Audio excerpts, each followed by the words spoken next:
जय हिंद फ्रेंड्स। आज हम बात करेंगे ट्रांसजेंडर पर्सन के बारे में, जो कि एक अनदर जेंडर कंसीडर किया गया after the NALSA versus union of India case of 2014। तो आज हम ट्रांसजेंडर ये और इसके बारे में क्यों न्यूज़ में मेंशन किया हुआ है, why it is very important with respect of an individuals identity, it's a right to life which are considered under the fundamental right as a article 21। And हम इसी के रिस्पेक्ट में हमारे सस्टेनेबल डेवलपमेंट गोल्स के बारे में बात करने वाले हैं। एंड ये यहाँ मैंने कुछ पिक्चर्स मेंशन की हैं अबाउट द ट्रांसजेंडर पर्सन, ठीक है, हाउ ही और she feels with regard of different gender. आज का हमारा टॉपिक जिसमें हम ट्रांसजेंडर पर्सन के बारे में पढ़ने वाले हैं, इसमें हम उनके फंडामेंटल राइट्स के बारे में भी पढ़ेंगे। तो ऐसा कुछ हमारा ये पर्टिकुलर टॉपिक इससे रिलेटेड सेशन रहने वाला है। तो ट्रांसजेंडर पर्सन एक ऐसे पर्सन होते हैं जिनके किसी दूसरे इंडिविजुअल सेक्स के टुवर्ड एंड अपने खुद के, like suppose if someone is a boy, so who has a feeling for individual boy too, and someone she is a girl, so she has a feeling for girls too. So in this terminologies we often read about like the LGBTQ communities and transgender person. तो ये मुद्दा क्यों है? जबकि हम हमारे fundamental right की बात करें तो हमारे पार्ट 3 में हमारे फंडामेंटल राइट्स हैं, जिसमें हम बात करते हैं no discrimination, right to equality, बात करते हैं each and every diaspora. Okay, so यहाँ पे होता यह है कि NALSA versus union of India का केस आता है 2014 में। तो सुप्रीम कोर्ट ऑफ इंडिया, जो कि हमारा एपेक्स कोर्ट ऑफ इंडिया माना जाता है, उसके नीचे फिर हायरार्की होती है हमारी हाई कोर्ट की and another district level and subordinate courts. तो ये एक अलग अरेना हो गया हमारा।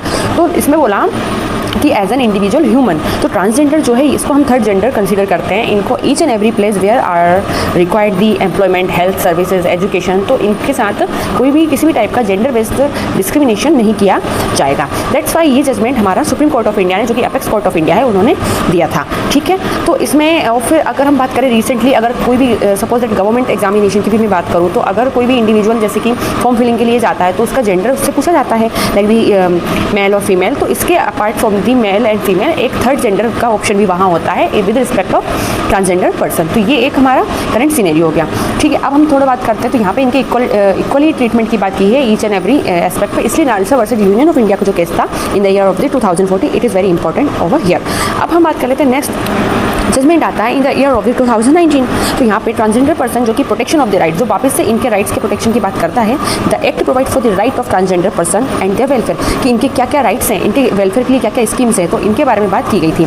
सो definition of a transgender person, the act define a transgender person as a person whose gender does not match with the gender assigned at birth. तो birth से ही उसका किसी जो गिवन हमारे जो जेंडर है उनसे मेल नहीं खाता है, तो वो ट्रांसजेंडर की कैटेगरी में आता है। The bill remove this definition. कौन सा बिल? यहाँ पे 2019 का bill. So it instead list categories of the person to be included. The bill also states that it will not include or will never have included persons with a different sexual orientations and self-perceived sexual identities. सो यहाँ पे इस bill में क्या क्या include था? तो a person with socio cultural identity such as kinnar, कई जगह पे कुछ लोग इनको किन्नर बोलते हैं, कुछ हिजरा बोलते हैं, कुछ अरावनी बोलते हैं, and another term is the Jogta. तो किन्नर, हिजरा, अरावनी और यहाँ पे जोगता, ये हमारे ट्रांसजेंडर पर्सन के लिए डिफरेंट टर्मिनोलॉजीज है with respect of these people as the society and are surrounding considered to them.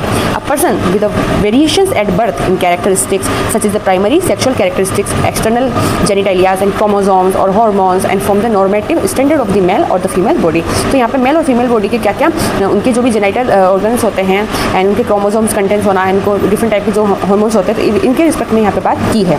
The bill retains these category. तो 2019 का जो बिल था उसने इन्हीं कैटेगरीज को रिटेन करके चला।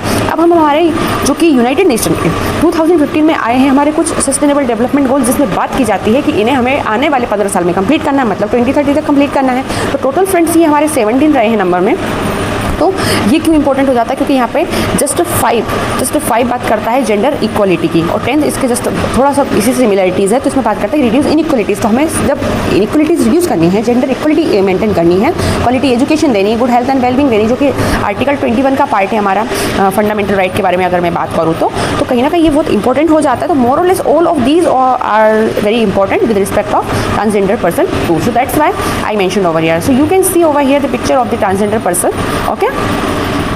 सो अब हमारा 2026 का बिल क्या कहता है इसके रिस्पेक्ट में? So the transgender persons protection of rights amendment bills 2026। तो यहाँ पे पहले NALSA versus union of India का केस आता है 2014 में। यहाँ पे थर्ड जेंडर कंसीडर करते हैं, इक्वलिटी की बात करते हैं, fundamental right to life with dignity under article 21 ये लोग बात करते हैं।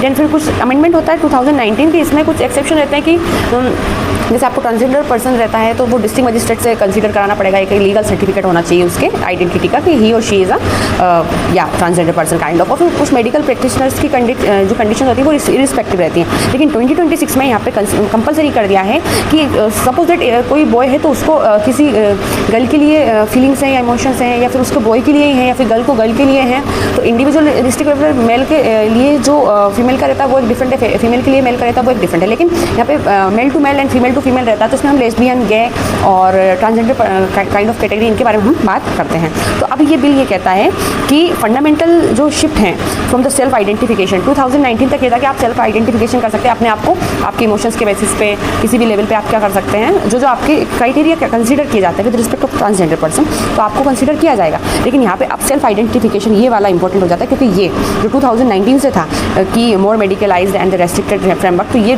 2019 का जो सेल्फ आइडेंटिफिकेशन था इसको अमेंड करता है 2026 का बिल। मतलब मोर और लेस मैं ये कह दूँ कि जो 2019 में अलाउ किया था उन ग्राउंड्स के कुछ ग्राउंड्स को यहाँ पे, जो कि एक ग्राउंड जो है कि सेल्फ आइडेंटिफिकेशन, इसको यहाँ पे रिमूव करता है 2026 का बिल।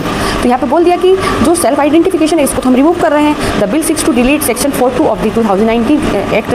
तो 2019 का जो एक्ट था इसमें 4 का जो 2 था, सेक्शन 4 का जो 2 वाला सेक्शन था उसको यहाँ पे पूरी तरह डिलीट कर दिया, क्योंकि यही बात करता था कि आप सेल्फ आइडेंटिफाई कर सकते हैं। लेकिन 2026 में बोला कि नॉर्मल फीलिंग से आप कैसे बता सकते हैं, सपोज दैट आपको किसी गर्ल को गर्ल के लिए, बॉय को बॉय के लिए फीमेल, तो how could you consider about this on the basis of this kind of criterias. तो इस चीज़ को यहाँ रोक दिया। नेक्स्ट है which recognize the right to self perceived gender identity. तो यहाँ बोला सेल्फ परसीव्ड आइडेंटिटी हम इसे कैसे कंसीडर करें, तो अब यहाँ पे मेडिकल प्रैक्टिशनर्स का और डिस्ट्रिक्ट मजिस्ट्रेट का रोल इंपॉर्टेंट हो जाता है, क्योंकि हमें आपका एक मतलब एक एज अ फॉर्म ऐसा बोलता है ना, जैसे लाइक स्टाम्प जो कि हर चीज़ को ऑथोराइज करता है, लीगलाइज करता है। हम किसी भी लीगल एक्ट की बात करें या किसी भी लीगलिटी की बात करें with respect of our law and order, अगर मैं बात करूँ जो कि हमारा 7th शेड्यूल अंदर आर इंडियन कॉन्स्टिट्यूशन जिसमें हमारे 3 लिस्ट हैं, तो लॉ एंड ऑर्डर जो हमारा स्टेट सब्जेक्ट होता है। तो अभी ट्रांसजेंडर पर्सन यहाँ पे state subject and union and concurrent subject नहीं है। एवरीवन यहाँ से ये बात कुछ अलग हो जाती है। यहाँ पे and individual no matter on which gender and caste religion based he और she comes from, no it doesn't matter, but here the right to life with dignity is really matters.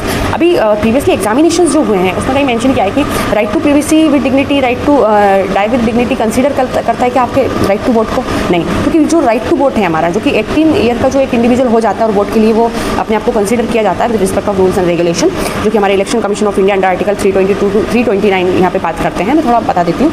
तो यहाँ पे ये हो जाता है हमारा कॉन्स्टिट्यूशनल राइट। तो राइट टू वोट जो है वो हमें याद रखना है, तो इसका कोई एसोसिएशन नहीं है। लेकिन ट्रांसजेंडर पर्सन से पहले इंडिविजुअल की लाइफ है, आप उस चीज़ को कंसीडर करें रेदर देन कि आप किस चीज़ को आप कितनी ज़्यादा तवज्जो दे रहे हैं, इसलिए यहाँ चीज़ें मेंशन की हैं। फिर यहाँ पे मैंडेटरी कर दिया किस चीज़ को, कि मेडिकल बोर्ड जो हैं identity certificates will no longer be issued based on the personal declaration. मतलब आपको किसी गर्ल को गर्ल की फीलिंग्स हैं तो बस उसने बोल दी हाँ मुझे फीलिंग्स है और उसके बेसिस पर आइडेंटिटी किया जाएगा, तो आइडेंटिटी मेंशन की जाएगी, तो it will not be consider by the rules and regulations. Okay, तो ये फ्रेंड्स ये अमेंडमेंट यहाँ पे हुई है। तो district magistrate will now issue them only after designated medical board, मतलब जब तक अनटिल और अनलेस आप किसी डेजिग्नेटेड मेडिकल बोर्ड से सर्टिफिकेट नहीं लिए हो या कुछ भी कंसीडर नहीं करते हो, हम आपकी केवल सेल्फ बेसिस पे आपकी जो खुद की फीलिंग्स उसके बेसिस हम सेल्फ परसेप्शन की फीलिंग के बेसिस पे हम किसी को third gender as a transgender consider नहीं करेंगे। तो यहाँ ये सारा कुछ बोला था।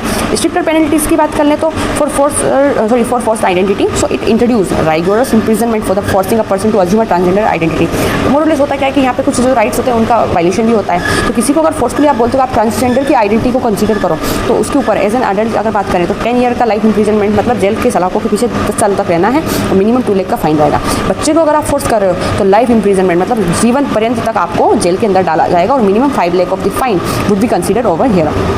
तो ये यहाँ कुछ हमारे क्राइटेरियाज थे।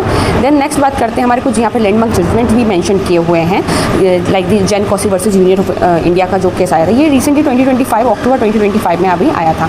यहाँ बोला कि वाइल दी 2026 का जो बिल है is the legislative according to the rule है, मतलब हम इसको लीगलाइज करते हैं। Recent watershed supreme court judgment from late 2025 heavily influences current legal debates. तो कहीं ना कहीं 2025 का जो जजमेंट आया इसने इन्फ्लुएंस किया करंट जो लीगल डिबेट्स हैं उनके बारे में। वर्क प्लेस इक्वलिटी की बात करता है, हमारे आर्टिकल 14, 15, 21 इंपॉर्टेंट हो जाता है। फिर आशा मेनन कमेटी यहाँ पे बात की गई कि the court stabilised a committee to draft a model equal opportunity policy. So it's EOP है ना, तो ये याद रखना आशा मेनन की कमेटी ने यहाँ पे कंसिडर किया for the transgender person in education and the employment. तो यहाँ पे आप एज अ ट्रिक E2 से लर्न कर सकते हैं कि यहाँ पे आशा मेनन जी हैं कि वो बात कर रही है ट्रांसजेंडर को भी, क्योंकि वो एक इंडिविजुअल है, इंडिविजुअलिस्टिक लेवल पे उसको राइट टू लाइफ है, तो उसके साथ उसको एजुकेशन का भी राइट है और एम्प्लॉयमेंट की भी राइट है। तो इसलिए आशा मेनन कमेटी आई, उन्होंने EOP की बात की है। अंडर द EOP मॉडल उन्होंने एजुकेशन और एम्प्लॉयमेंट की बात की है, किसके रिगार्डिंग? ट्रांसजेंडर पर्सन के बारे में। ठीक है, तो फिर ये हमारा रीजनेबल अकोमोडेशन हो गया। It mandated that employers must provide reasonable accommodation for the transgender employees similar to protections for the persons with disabilities. यहाँ पे PWDs को भी यहाँ पर प्रोटेक्शन की बात की हुई है। तो not only the respect of any transgender, it is also about the PWDs। So friends, ये हमारा आर्टिकल था। यहाँ पे अगेन वही चीज़ें कंसीडर की गई हैं कि आप ये चीज़ बाद में डिसाइड करोगे कि आपको आर्टिकल 15 डायरेक्टली कहता है कि आप on the basis of the race, religion, class इन जो सेक्स वगैरह है, इसके बेसिस आप किसी को डिस्क्रिमिनेट नहीं कर सकते हैं, जो कि हमारा पार्ट फंडामेंटल राइट का पार्ट आता है। So that's why it is very important over here. So I just hoping so everyone you are liking the session. Thank you so much.